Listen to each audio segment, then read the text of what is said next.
Inflation has recently been ravaging the world economy and putting a strain on consumers. This begs the question, will it ever stop? Will prices ever go back down? Join us in today's video as economist Jim Rickards explains the complex situation behind inflation.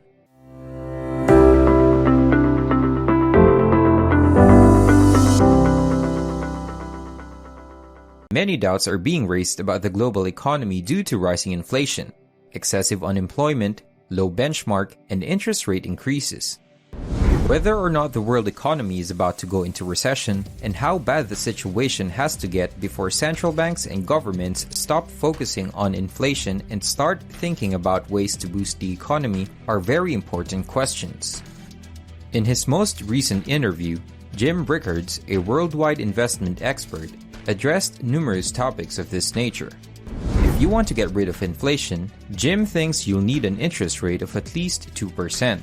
The most recent reading from the CPI demonstrated that the rate of inflation in the United States is picking up speed and will reach 8.6% on an annual basis in May 2022. We haven't seen anything like this in 41 years, which is 4 entire decades. The skyrocketing inflation numbers are forcing central banks to take proactive action in raising interest rates. The Federal Reserve of the United States startled the financial markets by increasing interest rates by 75 basis points, and the chair of the Fed, Jerome Powell, admitted that yet another rate increase of either 50 or 75 basis points is probable in July. According to Jim Rickards, the measures at the hands of the central bank to control inflation are unwieldy and ineffective. Inflation can be prevented by raising interest rates, but this can also lead to a recession. A further change affecting the economy of the United States is the decline in the level of consumer sentiment. There was a drop in the Michigan Sentiment Survey from 58.4 in May to 50.2 in June. In June, the Westpac Melbourne Institute Consumer Sentiment Index reached its lowest level ever since the height of the COVID pandemic. Aside from the epidemic, the rating for consumer sentiment in June was the poorest it has been since February of 2009. According to Jim Rickards, inflation will only begin to decline when interest rates reach sufficiently high levels. However, interest rates cannot reach sufficiently high levels without first triggering a recession. Pay attention to what Jim Rickards has to say to gain an understanding of his thinking. Now, it's clear that Powell said, we're going to get rid of inflation. We're going to subdue inflation. We're not going to stop until that happens. Okay, that's a pretty clear direction. By the way, if you look at what Powell actually said, you got to be a little bit of a geek and watch the whole press conference and take notes and get a transcript and all that. Not the FOMC statement. That's a little bit. I know the guy who writes those. It's a little cut and dried. But what Powell actually said, it was interesting. At one point, he said the U.S. economy is in great shape. Worse to that effect. But that was pretty much exactly what he said, which is nonsense. It's not in great shape. The people ask me, are we going to have a recession? And my answer is we might be in a recession right now and not even know it. U.S. growth, I'm talking about the U.S., but Canada, EU, Japan, and others are not much better. We could be facing a global recession, including China, but just focusing on the U.S. Because that's the Fed's sort of territory. First quarter growth was negative 1.5%. So we have that. We have the Atlanta Fed GDP estimate of second quarter growth. Second quarter's not over. We've got a few more weeks, and we won't know the actual number until late July. But they have a pretty good track record. It's not perfect, but it's probably the best tool out there. And they're showing second quarter as 0. Well, where I went to school, negative 1.5 plus 0 equals negative 1.5. In other words, you're going to have a decline in growth for the first half. Based on where we are now. Now, things are getting worse, so that 0 could tip into negative, in which case you could have 2 consecutive quarters of declining GDP, and that is the definition of a recession. So my point being, we might be in a recession already. We'll find out later this year, but the data right now certainly points in that direction. So Powell saying the economy is great is nonsense. What he said, if you look at all of his other forecasts, he said, by the end of the year, we could be looking at 4.2% unemployment, 3.5 to 4% interest rates, and, kind of 2.7% inflation. You're like, wait a second, inflation is 8.6 today. How do you get to 2.7, number one, and then what about rising unemployment and higher interest rates? How do you reconcile those things? He said all three of those things, but what state of the world could make those things come true? There's only one, which is a recession. A recession would do it. A recession will raise unemployment. Higher interest rates will cause the recession, and the recession will cause inflation to go down. So in effect, Powell is saying we're going to have a recession. And this is why Wall Street reacted the way it did. Wednesday afternoon, it rallied, but that's just algorithms and short covering and some technical factors. Thursday, it sank like a stone. But that was people getting a good night's sleep, waking up and say, wait a second, he just told us we're going to have a recession. And my point is, not only is he right, we may be in one already. So, Jim, it's interesting to kind of hear, and you really do have to listen to what Fed Chair Jerome Powell says, not just read it. Absolutely. It's always the nuance. So that, perhaps we are in a recession, or he's at least calling for it. But I want to just ask you, one really, I think, important question, which is, they're raising rates to try to combat inflation, to, perhaps decrease demand.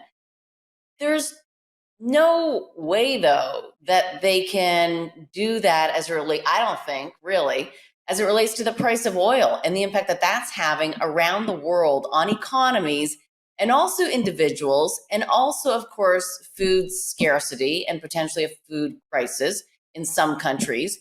For most people, food and your energy costs are the majority of your costs to live. And, I really worry about their inability to perhaps control those aspects and what that might mean for everyday individuals and society. I mean, I know that's a big topic, but I think it's, a real one, and I think it's here. Christine, first of all, that's exactly right. I think you pointed to exactly the issue. Now, inflation, yeah, prices go up, so we understand that, or maybe put differently, the value of your money goes down. You don't get as much for your money, same thing. But inflation, broadly speaking, has two causes. One is called, not to get too technical, but it's called cost push. This comes from the supply side. So there's a shortage of oil, and we got a financial and economic war going on between Russia and the United States. U.S. really started, but U.S., EU, Canada, Australia, Japan versus Russia. That's obviously disrupting supply chain, cutting down energy supply, causing the price of oil to go up, et cetera. So that's coming from the supply side. And you're exactly right. The Fed can't drill for oil. The Fed can't plant wheat. The Fed can't make semiconductors. So they can't do anything about this. And the supply chains are breaking down. They were breaking down before the war in Ukraine, but Ukraine has made it worse. The other source of inflation is called demand pull. And this is when individuals, you, me, and all of our viewers and, everyday Canadians and Americans worry about inflation. We say, well, I'm just thinking about buying a refrigerator. Better buy it now before the price goes up, or the car, or house, or whatever it might be.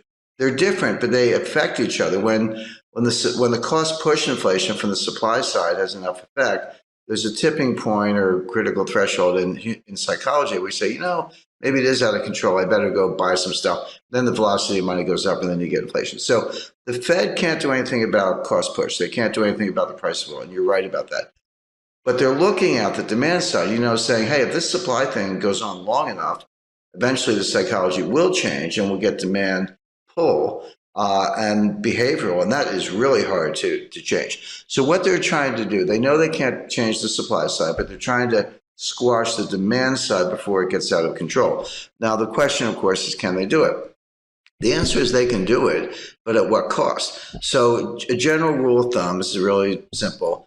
You have to get, forget about nominal interest rates. Nominal interest rates are the rates you see on your screen, you hear about in the headlines and all that. Real interest rates are nominal interest rates minus inflation. Take the inflation out and see what's left. Well, right now, real interest rates are about 2%, actually 1.75% under the Fed policy rate. Inflation's 8.6%. So, just round numbers, 1.5 minus 8.5, that makes the inflation rate -7. That's nowhere near. It's got to be +2. Real rates have to be +2 to squash inflation. Right now, they're -7. So that implies that the Fed has to raise interest rates to 10.5%. to get to positive to real interest rates. That's never going to happen. They're never going to get there. They will destroy the economy long before they get there. So the Fed has no hope of squashing inflation from the demand side, as you described, by raising rates, unless inflation comes down for other reasons. So what they're going to do, they're going to keep raising rates, 2, 2.5, 3, 3.5, 4, hope that inflation comes down from 8 to maybe 3, although I think that's a stretch. You could get into positive real rate territory, but they're really far away from it. So I think, by the way, I described what they're trying to do. I should make it clear they're going to fail. The only way inflation comes down, the way we're talking about, is if they trash the economy, a severe recession. If that happens, yeah, you say, well, people still need to put gas in their cars. Well, you're right, but not if they're unemployed, because they're not going to work. The point is, this is not over anytime soon. And even if it were, when you break supply chains, you can't just put them back together. It's like breaking a vase in 1,000 pieces. And you got to go buy a new vase. It's going to take years to undo this damage. Yeah. I do want to get your quick take. We only have about 50 seconds left, but in terms of the supply chain that people do think will resume to, pre-COVID, you say what? Well, I say no. I have a new book coming out at the end of November. It's called Sold Out, and it's on exactly this topic, Catherine, the supply chain. But in doing my research, I spoke to the individual who was probably the single individual most responsible for building the modern supply chain. It was 30 years from 1989 to 2019. It was head of one of the largest companies in the world, and this is what they did, among other things. And he said, Jim, you have to understand, it took us 30 years to build it. It took us 3 years to blow it up. It's not going to come back in a year. This is going to take 5, 10, 15 years to build a new one. So it's what I call supply chain 2.0. So Jim, just to pick up on your last point, if it's going to take years to bring the supply chain back to properly functioning, what does that mean for the everyday consumer in Canada and the United States? Should we be buying the refrigerator today? What does this actually mean in practicality? Well, buying a refrigerator is a good idea. Buying a freezer might be a better idea. We're looking for food shortages by the fall. Now, when I say food shortages, in Africa and Middle East, this will mean mass starvation. You may see the greatest humanitarian crisis in history because they literally can't get the food. Everyone's like, well, gee, you can't get Ukrainian wheat. What's the big deal? Buy it from somewhere else. There is nowhere else. Canada and the United States grow an enormous amount of wheat, but we use most of it internally. And we feed, because it's not for humans, by the way, we feed our animals. This is how you feed cows, pigs. This is how you get beef and pork. This is an example of the supply chain, how it filters all the way through. So you would expect higher prices to persist. You would expect food shortages. Buying a freezer is not a bad idea. What did you guys think about Jim Rickards' thoughts on inflation? How do you guys think the next few months will play out? Comment your insights in the comment section down below. If you enjoyed this video, please like and subscribe, and we'll see you in the next one.